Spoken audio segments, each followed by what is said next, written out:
A alegria de contarmos com a Nilza Pereira. A Nilza é trabalhadora aqui da Casa de Jesus e o tema de hoje é um desafio chamado saúde. Jesus te abençoe. Boa tarde a todos. Que Jesus, o Mestre e amigo, nos envolva na sua paz. O nosso tema para a reflexão dessa tarde, nós buscamos em duas obras da mentora espiritual de Divaldo Pereira Franco, Joana de Ângeles, que tem por título a primeira, Encontro com a Paz e a Saúde, uma das obras. E a segunda é Momentos de Saúde e de Consciência, obras maravilhosas para os dias de hoje. Na nossa busca pela paz, pela saúde, pelo bem-estar. Eu peço licença, porque quero colocar as palavras da mentora Joana de Ângeles, e não as minhas nesse momento, na nossa reflexão, para que possamos entender tudo aquilo que buscamos. Joana de Ângeles, na data de 24 de dezembro de 2006, numa mensagem através da psicografia de Divaldo Pereira Franco, ela traz nessa obra, Encontro com a Paz e a Saúde, a mensagem intitulada Encontro com a Paz e a Saúde. E ela diz assim, eu vou ler um trecho, não a lerei na íntegra, para que não fique tão entediante. Diz a mentora a cada um de nós, analisando o seu atual comportamento humano, não padece dúvida que a sociedade terrestre encontra-se enferma. Os altos índices da violência individual e coletiva que assolam o mundo apresentam-se assustadores numa triste demonstração da predominância dos atavismos ancestrais, que não foram superados pelo advento da razão, do discernimento, dos sentimentos de amor. A agressividade ronda as existências, ameaçando-as de extermínio sob todos os aspectos considerados, sejam a natureza em si mesma, os vegetais, os animais e os demais seres humanos. A perversidade e a hediondez dão-se as mãos, ampliando as forças em favor da desordem e do primitivismo. Sucessivas ondas de criminalidade avolumam-se e espalham-se, incessantes, a quase tudo e todos arrastando para o abismo do desespero. O desrespeito às leis e a indiferença pelo destino da humanidade aumentam o pânico nas pessoas mais frágeis e a depressão, resultante também de muitos outros fatores, torna-se de natureza pandêmica. Aqui eu deixo o restante desta mensagem para que os irmãos a busquem e a leiam na íntegra. Joana de Ângeles vem nos alertar sobre a necessidade de reflexão em relação a tudo isso que vivemos, que é esse desafio chamado saúde. Porque nós encaramos a saúde pensando tão somente e tão unicamente no estado físico. Nós pensamos que tudo depende desta situação física. Paulo de Tarso, numa carta aos Colossenses, no capítulo 3, versículo 2, chama a atenção dos companheiros. Diz ele, nessa situação, em relação a tudo aquilo que buscamos, pensai nas coisas que são de cima e não nas que são da terra. Alerta ele àqueles companheiros no momento, talvez pela necessidade de todos esses conflitos, de saberem como é que isto vem se originando, de que forma nós vamos construindo esses mecanismos que são destruidores na nossa existência. Ele diz, pensai nas coisas que são de cima. Por que ele chama a atenção dos companheiros em relação a isso? Porque nós somos essência divina. espíritos imortais. Portanto, a nossa necessidade primeira é o pensamento nas coisas que são de cima. Tudo é resultante daquilo que nós fazemos com este pensamento. Saúde e bem-estar. Nestes livros, nestas obras, a mentora Joana de Ângeles vai nos dizer que o planejamento de qualquer projeto responde pela qualidade da futura realização. O que ela diz com isso? O que significa? Que tudo aquilo que nós pensamos, planejamos, e principalmente no material, vamos supor, nós precisamos organizar e estamos imbuídos da construção de uma residência, de algo que nos faz bem fisicamente, porque nós precisamos ter um conforto. Então nós planejamos, nós vamos procurar o melhor arquiteto, o melhor engenheiro, nós vamos buscar uma casa, um local onde vendem os melhores produtos, para que a gente possa adquirir tudo aquilo que for o melhor para a nossa construção, que vai responder por este planejamento de vida nossa.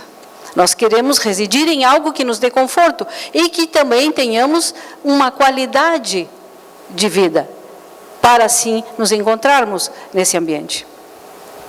E ela diz que é necessário, ter um planejamento. Nós buscamos esse planejamento, nós vamos atrás disso. Previsões e detalhes, a gente vai pensar nisso. Nos cálculos e referenciais, nós vamos querer sempre o melhor. Vamos tirar referências de quem é o melhor engenheiro, quem é o melhor arquiteto, de que forma foi feita uma construção, se é que há referência sobre isso. Então a gente quer o melhor. Assim também o fazemos quando queremos comprar um carro. Algo que nos agrade, a gente quer o melhor. Uma roupa para vestir, é aquela melhor, a que assenta melhor no corpo, a que fica bem. Nós sempre primamos pelo melhor, materialmente. Então, ela diz também que nós vamos ter que procurar um organograma, a execução que constitui a base desse labor. Tudo detalhado, tudo muito bem elaborado, do qual decorrem os êxitos ou os insucessos. Porque se a gente não for primar por tudo isto, nós vamos incorrer em equívoco de que a nossa construção, a nossa procura, o nosso desejo não vai ser de grandes coisas. Talvez alguns de nós já estejam pensando, é verdade, quando eu quis fazer tal coisa e não tive tempo para colocar em ordem essas propostas, o que aconteceu? Eu só me dei mal. Eu não tive o êxito no que eu buscava. Não foi o que eu queria. Resultou infrutífera a minha ideia. E aí vem o fracasso. Na questão 919 da obra O Livro dos Espíritos, do Pentateuco Espírita, uma questão do senhor Allan Kardec aos Espíritos. Diz assim: qual o meio prático mais eficaz que tem o homem de se melhorar nesta vida e de resistir à atração do mal? O que seria prático para que a gente pudesse resistir às atrações do mal? De que forma nós vamos nos livrar de tudo aquilo que nos causa dano? Um dos Espíritos respondem ao senhor Allan Kardec: um sábio da antiguidade vos disse, conhece-te a ti mesmo. Parece repetitivo. Às vezes temos a ideia de que é meio cansativo. Tudo aquilo que nós falamos nessas tribunas das nossas casas espíritas. O bater na mesma tecla, o lembrar desta mudança de atitude, de pensamento, de ação. Por quê? Porque nós precisamos fazer esta introspecção. Buscar saber quem somos. Nos deparar conosco mesmo. Nos desnudarmos para saber quem realmente nós somos. Por quê? Nós desconhecemos, como falei anteriormente, a matéria da qual nós somos criados. E essa matéria da qual nós somos criados é algo que é sutil, É maravilhoso por excelência, porque promana do Criador, é de Deus. É algo que nós desconhecemos a sutileza. E, portanto, somos responsáveis para manter em ordem esta essência, que somos nós. Deus, o Pai, de amor, de bondade, de justiça, nos dá a oportunidade de fazermos a nossa trajetória evolutiva através dos tempos, das existências. Ou um corpo. O primeiro corpo que envolve esta matéria sutil, divina, é o perispírito. O corpo que o espírito se reveste, para que ele possa começar a galgar a sua trajetória. O segundo corpo que o envolve, que é o corpo em que nós nos encontramos aqui agora, que é o corpo de matéria densa, de acordo com o mundo em que nós habitamos, para que possamos galgar estes degraus evolutivos. É a ferramenta da atualidade, da qual nós vamos dispor para cuidar dessa organização que somos nós, espírito. E é este desafio que Joana de Ângeles vem nos falar nessas obras, da qual ela nos lembra que somos essa essência. E a necessidade de cuidarmos dessa essência não se depara tão somente com aquilo que a gente precisa do material. Nós precisamos ver, como fala Paulo, o que é de cima. Nos lembrarmos que somos espíritos. E que tudo aquilo que nós projetamos, pensamos, idealizamos e programamos, quem o faz é nós, espíritos. O corpo é a resultante disso tudo. Ainda a mentora nos diz que a fim de que a pessoa adquira ou preserve a saúde, é imprescindível a conscientização de si mesma, da sua maneira de ser. Por isso conhecer-se a si mesmo. De que maneira que eu vou fazer eu vou manter essa saúde, vou conquistar a paz, eu vou ser uma pessoa feliz inteiramente. Nessa totalidade que eu sou. De que forma? Porque a gente está sempre meio bem, meio em paz. A gente nunca está inteiro naquilo que a gente deseja. Estamos sempre buscando completar. Então ela diz que é preciso essa consciência de quem eu sou. Eu preciso saber de que forma eu trato esse ser que eu sou. Por quê? O que diz Jesus? Ama a Deus sobre todas as coisas. E a teu próximo, como a ti mesmo. De que forma que eu estou vendo essa fala de Jesus, esse exemplo de Jesus? Eu amo esta criatura que eu sou? Porque eu só posso amar e entender o amor quando eu amo a Deus, entendendo a criação, porque eu sou parte dessa criação. Eu consigo olhar o meu próximo com amor, porque eu entendo as suas dificuldades. Consequentemente, eu consigo saber que o amor existe em mim, então eu amo também esse ser que sou. É a descoberta dessa criatura que somos nós. É esse desafio diário que devemos encarar para essa realização. De que forma o mundo vai mudar lá fora se eu não consigo mudar aqui dentro esse pequeno mundo que eu sou? Ele faz parte desse coletivo. Eu sou individual, mas eu estou no coletivo com cada um. Eu faço parte dessa grande massa. Porque eu tenho pensamentos. Eu tenho ações. Eu tenho vontades. Tudo isto soma num todo. e faz a diferença lá fora. Como é que eu vou mudar tudo isso? Me conhecendo, sabendo quem eu sou. Porque caso contrário, é muito difícil. E eu permaneço enfermo. Muitas vezes não dando a conhecer ao corpo físico, porém cristalizando no corpo espiritual. Para próximas, já vem de outras, mas para as próximas vai permanecendo.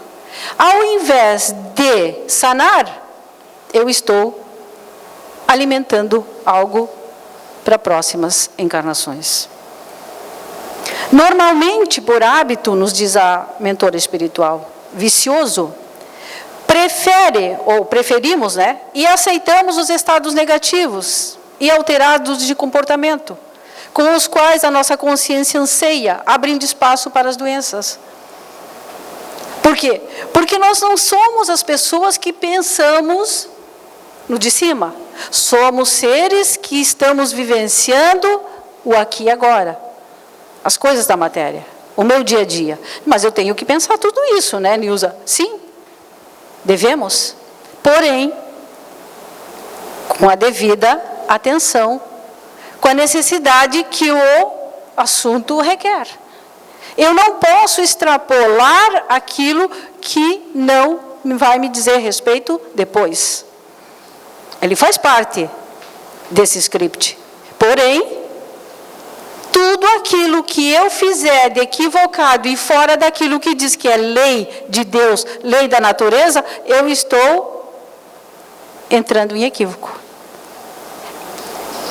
Consequentemente, eu estou gerando enfermidade para mim. Necessidade de reparo. Então, a mentora espiritual nos diz que quando nós permanecemos nos estados negativos, alteramos o nosso comportamento. Nós vamos ficando o quê? Pessoas irritadas, estressadas, negativas, pessimistas, com sentimentos, muitas vezes, de rancor, de mágoa, ressentimento, gerando enfermidades para mais além, ou para depois, ou talvez para amanhã. É necessário que a gente se desfaça desses pensamentos, dessas ideias, lutando, como diz ela, porque é desafio diário, não pode ser algo para amanhã, depois. Nós estamos chegando às portas de um novo ano, ouvimos muito os desejos de paz, felicidade, feliz ano novo, coisa e tal. O que a nossa mente se reporta? O que eu fiz nesse ano que passou? Quais foram as mudanças? O que eu gerei de bom? Qual foi o meu ato que me modificou numa situação que eu tinha necessidade? Como é que eu começo esse novo ano, se é que assim a gente pode dizer? Às vezes nós ficamos tristes conosco, por não ter tido a coragem, de empreender esta descoberta, de arrancar as máscaras, para vivenciar aquilo que somos. Porque nós nos escondemos em situações que nos fazem mal, às vezes por agradar a outras pessoas. E na realidade nós não precisamos ser dessa forma, nos diz Joana de Ângeles neste livro, Encontro com a Saúde e a Paz. Ela diz que a gente precisa tirar a máscara e se mostrar o que é. E se necessário, se achar tão feio, buscar ajuda. Pedir ajuda. Porque todos nós fomos criados para saúde, para a paz, para a felicidade.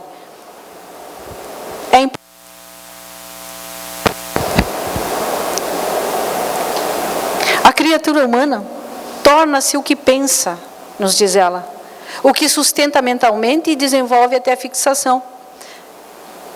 Quantas vezes a gente diz assim, eu não gosto de estar do lado do fulano, do ciclano, não gosto de procurá-lo. É uma pessoa que precisa de ajuda, mas eu não gosto de estar do lado, ele é muito pessimista, só tem pensamentos negativos. Aí eu não gosto de conversar com certa pessoa, está sempre para baixo, sempre se queixando, sempre doente. Estamos na condição, se assim nos reportamos, no pensamento assim, de auxílio. Então, buscar uma janela iluminada para mostrar a esta criatura que se apresenta dessa forma, é a nossa oportunidade. E se assim vemos no outro aquilo que ele está fazendo, vamos analisar se nós não estamos vivenciando um papel semelhante nessa situação. Às vezes, nos queixando de outras coisas, não da saúde, mas de outras situações. E despejamos, muitas vezes, em outras criaturas, aquilo que nós estamos carregando. É necessário que a gente deixe isso bem longe, nos desfazendo realmente desses atavismos, para que não vire fixação, para que não fique gravado no nosso corpo perispiritual estes desequilíbrios, porque isso fica. Essa é a nossa roupagem, essa é a nossa bagagem, a nossa mala, como a gente diz, de retorno. O que eu quero quando eu retornar? Saúde espiritual. Porque a física vai depender dessa saúde, da saúde espiritual. Ainda, esta amiga mentora lembra, não basta pedir a Deus ajuda. Porém, devemos fazer a nossa parte, sem o que pouco ou nada conseguiremos. Porque saúde ou doença, bem ou mal-estar, dependem de quê? De cada um de nós. O que ouvimos dizer? Pede, que o céu te ajudará, né? Pede que Deus te ajudará. Pede, receberás. E assim, mas é lógico que nós devemos fazer a nossa parte. Jesus curava. Alguns não foram curados, como a gente sabe. Porém, ele se aproximava da criatura. Ele sabia a necessidade daquela criatura, mas ele sabia também que a criatura tinha vontade. Ela tinha perseverança, ela tinha fé. Ela tinha desejo de muito mais. Pensamentos positivos. Então, ela era curada. Mas ele lembrava do seguinte: vai, agora estás bem. Vai e não tornes a pecar. Ou seja, não caias, não retomes o mesmo caminho, o mesmo equívoco. Pensa diferente, age diferente e a tua saúde permanecerá. O que a gente faz? A gente pede para Deus, esperando que Deus mande a saúde. Mas senta, né? Senta bem comodamente e aguarda. E às vezes a gente se queixa. Mas eu rezo tanto, mas eu peço tanto, mas Deus não faz nada. Né? A gente muitas vezes ainda duvida de que Deus está à frente de tudo. Tal a consciência e o pensamento infantil ainda de cada um de nós, que reclamamos do Pai, que não nos dá. Por quê? Porque somos ainda aqueles rebeldes, que nos comprazemos em fazer a pirraça, bater o pé, cair no chão, chorar e dizer que está sofrendo. A mentora diz que não adianta só pedir, tem que trabalhar para isso. Quando a gente trabalha mesmo com o dedo doendo, né, do calo, e a gente mesmo assim se mexe, se movimenta, a gente vê que depois a coisa era tão pequena que tudo aquilo que a gente fez nem chamou tanto atenção sobre o calo que estava doendo no pé. É necessário esse movimento, porque nós estamos num mundo de provas e expiações. Quer dizer, eu tenho a necessidade de movimentação, de caminhar. Não é de parar e chorar, me lamentar pelas tragédias da vida. Elas existem para que eu não fique estagnado. Elas vêm para me fazer andar. Não é para me deixar afundar no atoledo. É importante fazer essa diferenciação. É um desafio diário. Eu não consigo ficar parado esperando que a coisa mude por si.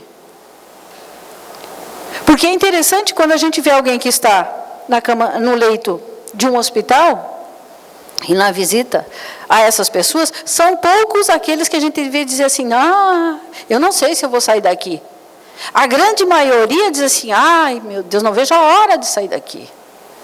Gente, como olha, isso parece que uma eternidade, eu não consigo mais ver a hora que vai entrar o médico por essa porta e me dizer assim, você está liberado, pode ir embora para casa. E a gente se esforça. E lá dentro, a fé aumenta, né? Ela fica maiorzinha. A perseverança, então, é algo descomunal. Ao sair portas para o mundo, afora, retornando para as nossas atividades diárias, o que acontece? A gente esquece que esteve no leito do hospital, a gente continua com os mesmos, né, os vícios, as mesmas situações do dia, e esquece que teve uma situação que nos levou a pensar, a meditar. Foram horas, foram dias, muitas vezes até alguns passam meses dentro de um hospital, para ver todo o ambiente, para meditar sobre a situação. Porém, nós não fazemos isso. Por quê? Porque nós não pensamos, não estamos com o pensamento em cima. Nós estamos voltados para o chão, para a terra. Não nos damos conta desse ser imortal que somos. Que é necessário nós começarmos a alimentar as nossas virtudes para desenvolver as nossas asas. Que essa consciência desperta. Que essa valorização pela vida. Esses momentos maravilhosos de estar aqui no planeta Terra. Ainda, como diz Joana de Ângeles, passando por todas essas agruras. Saúde, paz, alegria, trabalho e autorrealização sejam as raras moedas de que necessitas para a jornada humana, que te abrirão as portas do futuro no rumo da imortalidade. Tua meta final é única. Olha o que ela lembra. Que a paz, a saúde, a paz, a alegria, trabalho no bem, e a autorrealização. Buscar esse conhecimento. Saber quem somos. São moedas que nós vamos conquistar. Porque são estas que vão abrir as portas desse futuro da nossa imortalidade. Não nos permitindo sofrimento no além-túmulo. Nos dando uma visão clara de tudo aquilo que nós somos, vivenciando esta vida pós-túmulo. Porque nós não somos eternos na carne. Somos transitórios, passageiros. Eu não ouvi ninguém dizer que já faz, mais ou menos, uns 5.000 anos que permanece na Terra, no corpo físico. Para mais disso, né? Porque a Terra tem muito mais do que isso, mas para que a gente tenha uma ideia. Todos, no máximo, aqueles que passam 100 e poucos anos. Não mais do que isso. Alguns com a saúde mental tranquila. Outros com os seus desequilíbrios necessários. Mas todos nós chegamos no ponto final da nossa jornada. Nos despedindo do planeta Terra e retornando ao nosso mundo, a nossa pátria espiritual que nos é própria. A única mala que levamos são essas aquisições. A saúde espiritual, tranquila, que nos é necessária. A paz de espírito, a paz que nos prometeu o Cristo, não a paz do mundo, porque a paz do mundo não nos dá nada. Ela nos faz ir em busca de coisas. Esta paz que nós desejamos tanto, né? De final de ano. Ah, muita paz para você. Realização, coisa tal, né? A paz que nós precisamos, sim, é a paz de espírito. Alegria, a alegria de saber que somos imortais. A alegria de saber que somos filhos de Deus. A alegria de saber que nós estamos convidados num planeta para a nossa evolução. E o trabalho nesse sentido. Mãos à obra, porque nós estamos na seara do Cristo, revestidos de um corpo físico para a atividade que nos compete. Aceitamos o convite e aqui estamos. Se dificuldades ameaçarem o teu equilíbrio, utiliza-te da oração. A prece é medicamento eficaz para todas as doenças da alma. Então, nós não podemos dizer que não existe medicação para o espírito. Todas as necessárias estão contidas, né, na prece. Quando buscamos esse contato, essa conexão com o divino, imediatamente a resposta nos dá esse retorno, nos fazendo entender da necessidade de estarmos conectados mentalmente com Cristo, porque os nossos pensamentos são os criadores da paz, da saúde ou da desgraça, da guerra, da fome e da miséria. O que pensamos é o que criamos, o que desejamos, é o que vai nos fazer bem ou mal, a saúde ou a doença. Vamos analisar o que estamos pensando para buscar essa saúde tão necessária, que é a saúde do espírito. Nos desafiar para a vida na qual nos encontramos. Mas que sejamos vencedores em tudo aquilo que diz respeito às nossas virtudes, para que o próximo ano, do qual nós estamos já planejando muitas coisas, o nosso maior desejo seja: eu vou lutar por tudo aquilo que, como espírito, sei que tenho, que é a saúde, a paz, a alegria e a felicidade de ser filho de Deus, em essência, em espírito. Muito obrigada.